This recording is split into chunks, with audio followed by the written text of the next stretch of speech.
Hello दोस्तों, मैं Ravi Soni RKS institute में एक बार फिर से आपका हार्दिक अभिनंदन करता हूं। बच्चों, आज हम हिस्ट्री का चैप्टर करने वाले हैं और हम मुगल एम्पायर्स के बारे में हम बात करने वाले हैं। और मैं उम्मीद करता हूं कि मेरे सिर्फ ये 5 या 10 मिनट की क्लास में आपको मुगल वंश का पूरी की तरह से आपको समझ आ जाएगा कि कहां से शुरू हुआ था और कहां तक चला था। इसकी ट्रिक के साथ हम करेंगे। तो आइए इसको शुरू करते हैं। देखिए, मुगल वंश को अगर आपने समझना है तो आपको एक चीज याद करनी पड़ेगी, ये वाली भाजसा। ये आप ये सीक्वेंस अपने दिमाग में रखिएगा, भाजसा, भाजपा नहीं, भाजसा। B stands for Babar, H stands for Humayun,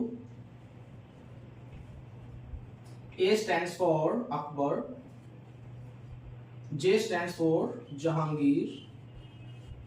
Jahangir को सलीम भी बोलते हैं, आपने सुना होगा जहांगीर का नाम ही सलीम था, आपने देखा होगा मूवीज में, अनारकली की मूवीज में। तो ये जहांगीर सलीम ही है। Then S stands for Shahjahan, Shahjahan जिनकी वाइफ का नाम था मुमताज और जिन्होंने ताजमहल बनाया था आगरा में। और लास्ट में है AAS औरंगजेब, औरंगजेब। ये आप सीक्वेंस आपको याद करनी है भाजसा से।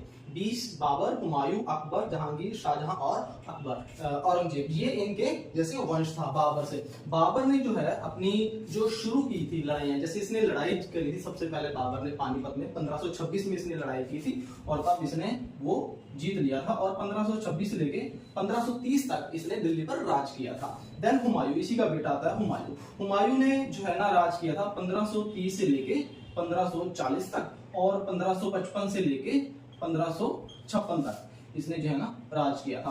बीच में 15 साल इसने राज नहीं किया था। उसका एक रीजन था कि हुमायूं के ऊपर जो है ना अटैक कर दिया था शेर खान ने और 15 इयर्स तक दिल्ली पर शेर खान ने जो है ना शासन किया था। इसका बेटा है अकबर। अकबर ने 1556 से लेके 1605 तक किया था। और जब जहांगीर ने किया था 1605 से लेके 1627 तक। और शाहजहां आ गया था 1627 से लेकर 1658 तक। और आखिरी जो राज था जो औरंगजेब ने शाहजहां अपने फादर से छीन लिया था, अपने भाई वीर सिंह को मार दिया था औरंगजेब ने। और शाहजहां अपने बाप को जो है ना बंद कर दिया था, जेल में बंद कर दिया था। और 1658 से लेकर 1707 जो है ना औरंगजेब ने शासन किया था दिल्ली तक। 1707 में मार दिया था इसे औरंगजेब ने। सिखों ने जो है बंदा बहादुर जी ने मार दिया था, क्योंकि इन्होंने सिखों के 10वें गुरु को कत्ल कर दिया था। इसलिए औरंगजेब का कत्ल जो है सिखों ने कर दिया था। 1707 के बाद इनका वंश जो है ना खत्म हो गया था। लेकिन इनका दबदबा मुगलों का इतना ज्यादा था कि आने वाले 15-20 साल तक इनके दबदबा के नीचे ही लोग जो है ना काम करते रहे। तो ये तो एक इनकी सीक्वेंस थी। मैंने आपको सिर्फ एक इसका जो है ना ओवरऑल बताया है कि इनका वंश कैसे चला था। लेकिन ये पैदा कहां से मुगल आए थे, तो मैं आपको छोटी सी बात बता देना चाहता हूँ। ये मैंने लिखा है चंगेज खान। चंगेज खान एक शासक था, एक योद्धा था, बहुत ही हाई लेवल का योद्धा था, जिसने चाइना और सेंट्रल इंडिया के ऊपर काफी टाइम तक राज किया था। और उसकी डेथ भी हो गई थी 1227 में उसकी डेथ हो गई थी। और दूसरी तरफ था तिमूर। तैमूर भी एक अच्छा शासक था, जिसने जो है ना बंगाल के ऊपर शासन किया था। एशियाई इराक काफी जगह पर इसने जो है ना आक्रमण किए थे और अपना शासन किया था। तो चंगेज खान जो है ना मदर वाली तरफ से था और तैमूर जो था ये फादर वाली तरफ था। इनके जो बच्चे थे इन्होंने आपस में शादियां की, जिसकी वजह से इनका वंश जो है वो आगे चला। देखिए, भारतवर्ष बहुत ही बड़ा है, इसको सुचारू रूप से चला देना बहुत ही ज्यादा कठिन था। लेकिन फिर भी ये तारीफ करनी होगी मुगलों की उस टाइम पे कि उन्होंने अपना इतना जो है ना फ्लूस बनाया और इंडिया के ऊपर राज किया। तो आई होप कि ये छोटी सी जानकारी आपको समझ आई होगी। अब हम इनकी करते हैं डिस्क्रिप्शन। आगे इनका जो इन्होंने अपने टेन्योर में जो जो काम किए उसके बारे में हम बात करते हैं। चंगेज खान था ये मंगोली था, मंगोली वंश से आता था।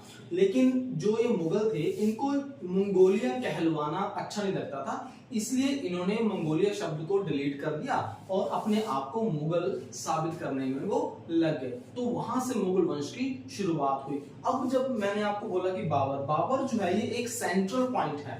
बाबर पहला मुगल नहीं था, एक सेंट्रल पॉइंट है, क्योंकि चंगेज खान और तैमूर के बीच जो इनके बच्चे थे, जैसे मैंने आपको बताया इन्होंने शादियां कर ली थी, तो वहां से लेके जो ये तैमूर का शासन है, तो देखिए चंगेज खान की डेथ कब हो गई थी 1227 को, लेकिन बाबर ने अपनी लड़ाई जीतकर मुगलों का नाम कब रोशन किया कहेंगे हम, तो वो कब किया 1526 में। तो बीच में जो 250-300 साल है इसमें इनकी 4 पीढ़ियां आई थी। तो वो 4 पीढ़ियां कौन सी थी वो मैं आपको बताता हूँ।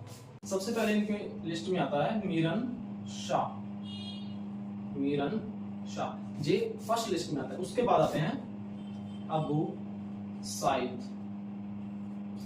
ये काफी मशहूर थे अबू साइद, इन्होंने काफी बैटल्स मतलब घरेलू लड़ी थी, ज्यादा इंटरनेशनल लेवल पर नहीं लड़ी थी, लेकिन घरेलू लड़ी थी, इनका इतिहास में काफी जिक्र है। देन आता है सुल्तान, और लास्ट में यानी कि बाबर के जो पिताजी थे उनका नाम था उमर शेख।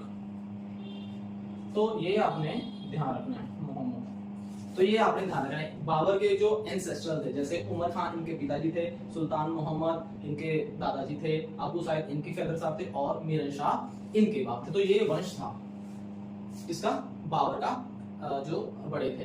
तो इस हिसाब से आपको इनकी सेट करना है, और ये इनका आखिरी वंश था। तो आई होप आपको ये समझ आया होगा, क्योंकि मेरी ये इंटेंशन थी कि जो है ना आपको ये ट्रिक बताऊं, बच्चे कंफ्यूज हो जाते हैं कि इनका वंश हम कैसे समझे, इनका जैसे कैसे सियासत चली, मुगल वंश आगे कैसे बढ़ा, कैसे पहुंचा। हालांकि मुगल ने बहुत ही संघर्ष भी किया था, इसके बारे में हम जरूर पढ़ेंगे, और मैं चाहता हूं कि आप इसको देखें, जरूर देखें। बहुत से बच्चे होते हैं जो एजुकेशनल वीडियोस बहुत ही कम देखते हैं, लेकिन इधर उधर की और वल्गर वीडियोस बहुत ज्यादा देखते हैं, और एंड में वो दोष किसको देते हैं, सरकार को या माता पिता को, कि हमें नौकरी नहीं लग रही, हमें कुछ आता नहीं है, गवर्नमेंट हमें जॉब नहीं देती। नहीं, आपको खुद को अपना टाइम देना है, आपका टाइम ही आपकी सरकार है, आपका वक्त जो आप अपने ऊपर लगाते हो वही आपकी सरकार है, वही आपका माँ बाप है, वही आपका भगवान है। अगर आप उसको वेस्टेज में लगाओगे, खत्म करोगे, तो आपका कोई भी जो है ना सरकार आपकी हेल्प नहीं कर सकती, कोई माँ बाप आपकी हेल्प नहीं कर सकते। तो इसलिए अगर आप अननेसेसरी वीडियोस देखते हैं तो एजुकेशनल वीडियोस भी आप साथ साथ देखें, और सिर्फ वीडियोस देखने से ही नहीं बनता। मैं आपको ये रेकमेंड करूंगा कि आप किताबें भी पढ़ें, सिर्फ वीडियो देखने से कुछ नहीं होता, किताबें पढ़ने से आपकी मेमोरी शार्प होती है, तो मेमोरी शार्प होगी तो ही ये चीजें आपके दिमाग में रहेंगी। तो it's all about today's video. I hope कि आपको ये पसंद आई होगी। अगली वीडियो में हम इनके सारे इनकी जो जीवन था इनका, जो इन्होंने अपनी लाइफ में जो युद्ध किए, या जैसे इनकी मैरिज लाइफ थी, या जो इनकी पर्सनल लाइफ थी, या इनके जो एंसेस्टर थे, या इन्होंने अपनी राजगद्दियां या शासक कैसे लिए, उसके बारे में हम बात करेंगे। तो टिल देन हंसते रहिए, मुस्कुराते रहिए, वीडियोस देखते रहिए, पढ़ते रहिए। Thanks a lot. जय हिंद, जय भारत।